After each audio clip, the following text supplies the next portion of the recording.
Hydrolysis of salt, reverse of neutralization. Salt और पानी को जब आप मिलाते हैं तो क्या बनता है, एसिड और बेस आपका मिलता है। ठीक है, बेस यहाँ पे आप एल्कली मान के चल सकते हैं। तो एल्कली कौन सी होती है, ज्यादातर हमारे कोर्स में NaOH या KOH होती है। अगर इसका डिसोसिएशन कांस्टेंट निकाला जाए, जो कि हम जैसे पहले पीछे निकाल रहे थे, what is dissociation constant, equilibrium constant आप इसे कह सकते हैं, क्योंकि फॉरवर्ड रेट और बैकवर्ड रेट आपका बराबर है। जिस स्पीड से सॉल्ट हाइड्रोलाइज हो रहा है, एसिड और बेस रिएक्ट करके वापस आपका सॉल्ट बना रहे हैं, तो यहाँ पे डिसोसिएशन कांस्टेंट, इक्विलिब्रियम कांस्टेंट अगर आपको निकालना है तो concentration of product divided by concentration of reactant. तो एसिड और बेस प्रोडक्ट में सॉल्ट और वाटर आपका कंसंट्रेशन यहाँ पे आपका रिएक्टेंट साइड पे आ रहा है, तो के डिस्टिलेशन कांस्टेंट यहाँ पे आपका निकल आएगा। ठीक है, तो डिस्टिलेशन कांस्टेंट यहाँ पे अगर ये निकल आएगा, तो अब यहाँ पे ये क्या चीज हम कैलकुलेट करने वाले हैं, this is called as KH, इसे कहते हैं हाइड्रोलिसिस कांस्टेंट ऑफ सॉल्ट। और ये कब आता है, जब आप नीचे वाटर की कंसंट्रेशन को, जो कि एक मीडियम है, उसको आप यहाँ पे मल्टीप्लाई कर देते हो K से।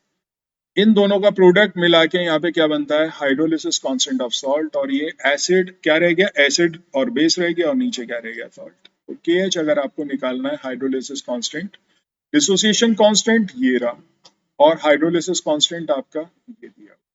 वाटर की कंसंट्रेशन यहाँ पे कांस्टेंट मान के चलते हैं, क्योंकि ये एज अ मीडियम आपका ट्रीट किया जाता है। डिग्री ऑफ हाइड्रोलिसिस, जैसे आप एल्फा पढ़ते थे पीछे, एल्फा क्या होता है, डिग्री ऑफ डिसोसिएशन, तो या आयनाइजेशन, तो उसका फॉर्मूला होता था नंबर ऑफ मोल डिसोसिएटेड या ionize divide by total moles taken. ऐसे ये क्या चीज है, ये भी एल्फा की जगह हम H लिख रहे हैं, यहाँ पे बस डिसोसिएटेड की जगह हाइड्रोलाइज्ड कर दिया, कितने मोल हाइड्रोलाइज हुए divide by total moles taken. So it is defined as number of moles of salt undergoing hydrolysis to the total number of moles of salt initially taken। मान लो आपने 100 मॉलिक्यूल्स लिए और 100 में से आपके सिर्फ आपके 25 या 30 ही यहाँ पे हाइड्रोलाइज हुए। तो कोई भी आपने 100 मॉलिक्यूल किसी भी सॉल्ट के लिए हैं और उसके अंदर से सिर्फ आपके 30 या 35 आपके हाइड्रोलाइज हो रहे हैं आउट ऑफ 100, तो what is degree of hydrolysis, 0.35। लेकिन ये कभी भी फ्रैक्शन में नहीं बताया जाता, ये परसेंटेज में बताया जाता है। 35% आपको बताया जाएगा, आपको फ्रैक्शन में कन्वर्ट करके न्यूमेरिकल्स में यूज करना है, इस चीज को ध्यान में रखना। अब पहली सॉल्ट की बात करते हैं, सॉल्ट ऑफ वीक एसिड और स्ट्रॉन्ग बेस। अगर स्ट्रॉन्ग बेस और वीक एसिड की कॉम्बिनेशन आती है तो कौन कौन सी सॉल्ट बनती है। जैसे आप यहाँ पे वीक एसिड मान लीजिए, सोडियम एसिड में क्या है आपका एसिड एसिड, और स्ट्रॉन्ग बेस क्या है NaOH। तो बेस आपका मेटलिक पार्ट होता है, मेटलिक कंपोनेंट, और एनाइनिक पार्ट जो है वो आपका एसिड बनाता है। तो ये वीक एसिड और स्ट्रॉन्ग बेस की कॉम्बिनेशन है। अगर मैं इसको आयनिक लेवल पे डिसोसिएट करता हूँ तो सॉल्ट का कंप्लीट डिसोसिएशन होगा, ध्यान रखिएगा, और जो स्ट्रॉन्ग है उसका आयनिक में डिसोसिएशन होगा, वीक का नहीं। तो यहाँ पे पानी डिसोसिएट नहीं होगा, इसको नहीं किया, ये वीक एसिड है, स्ट्रॉन्ग बेस को डिसोसिएट किया, तो जो कॉमन आयन थे उसको आपने काट दिए, और इन्हें कहते हैं स्पेक्टेटर आयन। इन्हें क्या कहते हैं, स्पेक्टेटर आयन। तो स्पेक्टेटर आयंस आपने कैंसिल कर दिए, बचा क्या। अब अगर आपसे ये क्वेश्चन आता है कि ये वाले अगर मैं एक्वस सॉल्यूशन सोडियम एसीटेट का लेते हैं तो बताइए इसका पीएच क्या होगा। पीएच से रिलेटेड बात आ गई जो पीछे पढ़ी थी हमने, तो पीएच इसका greater than 7। What is the reason. तो aqueous solution of sodium acetate is basic alkaline in nature। Why?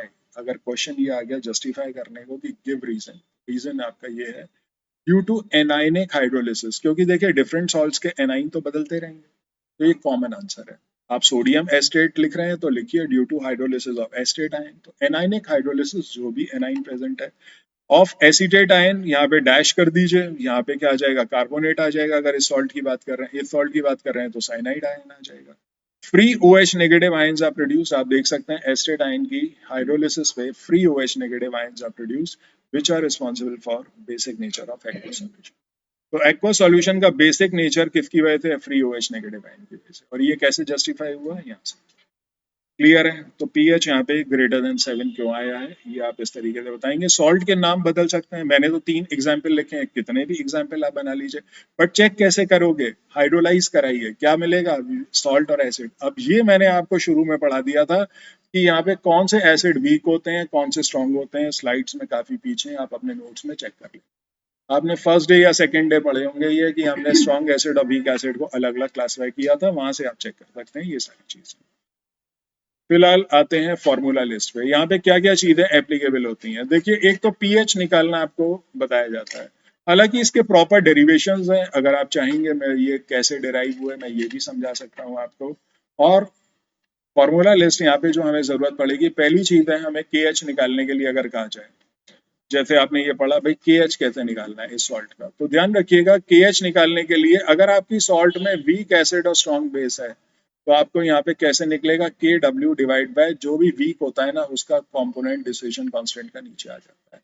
तो डिस्टिलेशन कांस्टेंट ऑफ एसिड और के डब्ल्यू, नाउ व्हाट इज के डब्ल्यू, मैंने आपको बताया था इसे आयनिक प्रोडक्ट ऑफ वाटर बोलते हैं, और के डब्ल्यू की वैल्यू फिक्स होती है, ये आपको याद रखनी पड़ेगी, -14 at 25 degree centigrade.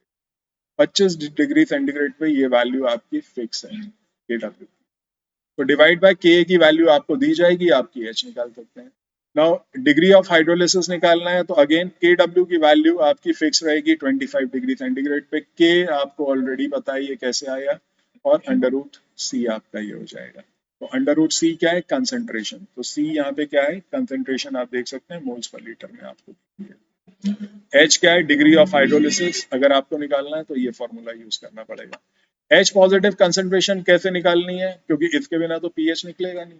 H positive concentration आपको इस तरीके से निकालनी पड़ेगी, के डब्ल्यू इंटू के डिवाइड बाय अंडर रूट सी। तो के डब्ल्यू इंटू के डिवाइड बाय अंडर रूट सी मैंने डायरेक्ट फॉर्मूले इसलिए लिख दी है ताकि आपको आसान रहे।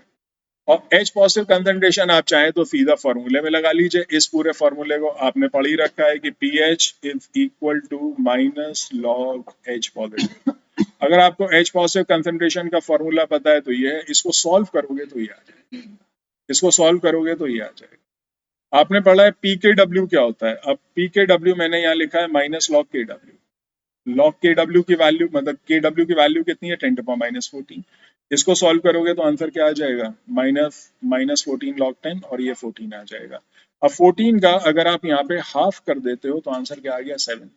अब आप खुद सोचो कि मैं यहाँ पे ये बोल रहा हूँ कि अब ग्रेटर देन 7 होगा, क्यों होगा, फॉर्मूले को ही चेक कर लीजिए आप, 7 में जब ये चीजें प्लस करेंगे तो क्या होगा, आंसर तो ग्रेटर देन 7 ही आएगा।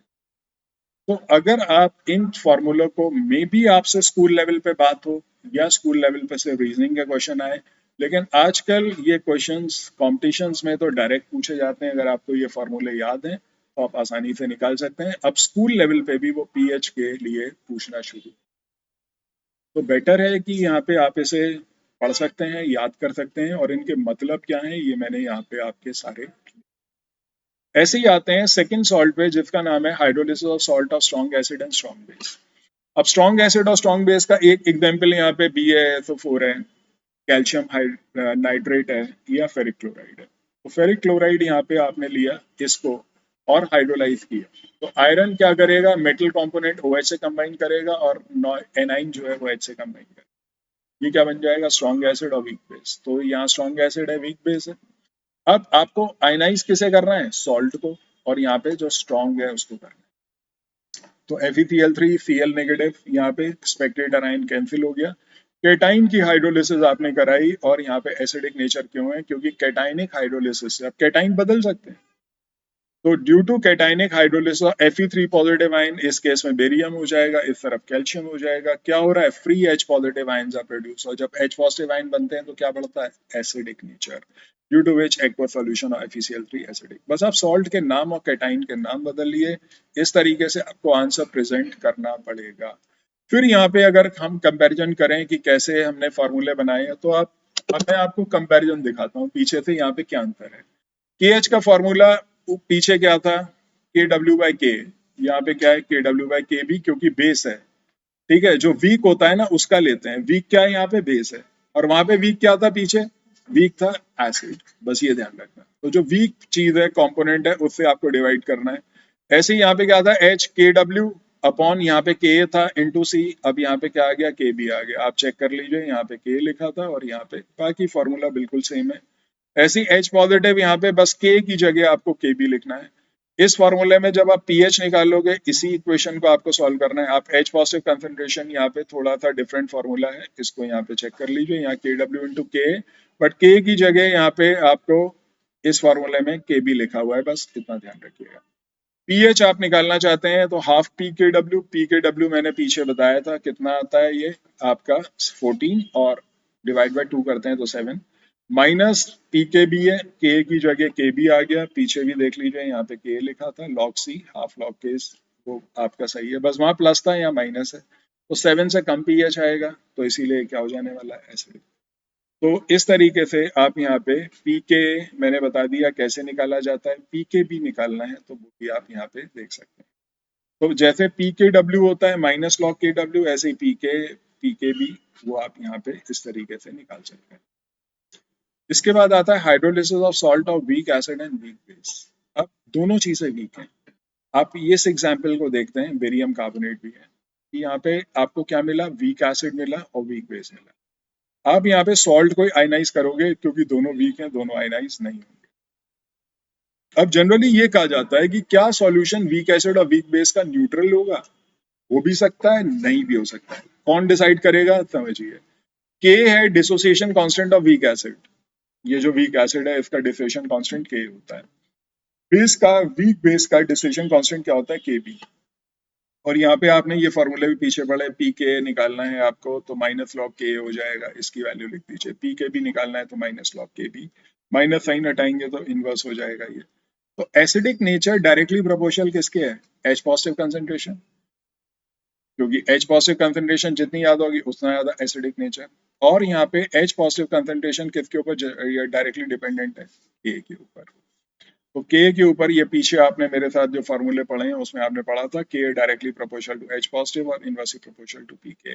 ऐसी बेसिक नेचर डायरेक्टली प्रोपोर्शनल किसके, ओ एच नेगेटिव, और directly proportional to K B and inversely proportional to p K B. तो ये अगर आपको याद नहीं है यहाँ से दोबारा रिवाइज कर लीजिए, क्योंकि इसी के बेसिस पे आप जवाब दोगे कि पीएच क्या होगा। अब 3 केस मैं यहाँ पे बात करने वाला हूँ। पहला केस 1, मान लेते हैं कि के और के भी बराबर है, दैट मीन्स कि पीके और पीकेबी भी बराबर होगा, दैट मीन्स कि एच पॉजिटिव कंसंट्रेशन और ओएच नेगेटिव कंसंट्रेशन भी बराबर होगी, क्योंकि देख लीजिए इंटररिलेटेड है। तो इसलिए ये जब ये तीनों चीजें बराबर हैं, जब एच पॉजिटिव और ओएच नेगेटिव बराबर है तो ये क्या हो जाएगा, न्यूट्रल। दूसरा केस, जब के बड़ा है के बी से। अब हमें नहीं पता यहाँ पे वीक एसिड में किसका के क्या है, किसका के बी की वैल्यू क्या है, तो कंपेयर करनी पड़ेगी। तो न्यूट्रल हो सकता है, एक कंडीशन है बस, पीएच 7 हो सकता है, बट ये कंडीशन है अगर के की वैल्यू बड़ी है के बी से, दैट मीन्स कि पी के छोटा हो जाएगा पी के बी से, क्योंकि चेक करिए ये इनवर्स वेरिएशन में, अगर ये वैल्यू बड़ी है तो ये क्या हो जाएगी, छोटी हो जाएगी। तो इसीलिए यहाँ पे आपका के अगर बड़ा है के बी से तो पी के छोटा हो जाएगा पी के बी से, एच पॉजिटिव कंसंट्रेशन ग्रेटर हो जाएगी ओ एच नेगेटिव से। जितना बड़ा के उतना एच पॉजिटिव कंसंट्रेशन ज्यादा, जितना के बी बड़ा होगा उतना ओ एच नेगेटिव कंसंट्रेशन ज्यादा होगी। लेकिन ये इससे बड़ा है तो एच पॉजिटिव कंसंट्रेशन इससे ज्यादा है, पीएच क्या हो गया, लेस देन 7, आंसर क्या आ गया, एसिडिक। और अगर इसका उल्टा है तो पीएच हो जाएगा बेसिक, क्योंकि एच पॉजिटिव कंसंट्रेशन कम हो जाएगी। बट के और पी के दोनों, मैंने तीनों टर्म्स दे दिए आपको। आपको क्वेश्चन में या तो ये आएगा या ये आएगा या ये आएगा, तीन में से एक चीज आएगी। अगर ये तीन चीजें आपको क्लियर हैं तो आप यहाँ पे पीएच को डिफाइन कर सकते हैं। डिफरेंट केसेस, एक एसिड आपको ए दिया, एक बी दिया, यहाँ पे बेस बी दी और उसमें बता दिया भाई इसका पीके बड़ा है और इसका पीके भी छोटा है, तो आप कंपेयर कर लीजिए अगर आपको ये आइडिया, और कैसे इंटररिलेटेड है वो मैंने यहाँ पे आपको बताया। तो तीनों केसेस यहाँ पॉसिबल हैं, वीक एसिड और वीक बेस में। आप ये नहीं कह सकते कि 100% न्यूट्रल ही। 7 के आसपास पीएच हो सकता है, लेकिन कम भी हो सकता है, ज्यादा भी हो सकता है। इसकी फॉर्मूला लिस्ट थोड़ी सी डिफरेंट है, यहाँ पे के डब्ल्यू अपॉन के इंटू के बी, आपको तीन वैल्यूज दी हो तो के एच निकाल सकते हो। एच निकालना है, अंडर रूट ले लीजिए यहाँ पे के इंटू के बी, और ये ऊपर वाले फॉर्मूले का। एच पॉजिटिव कंसंट्रेशन आप इस फॉर्मूले से निकाल सकते हैं अगेन।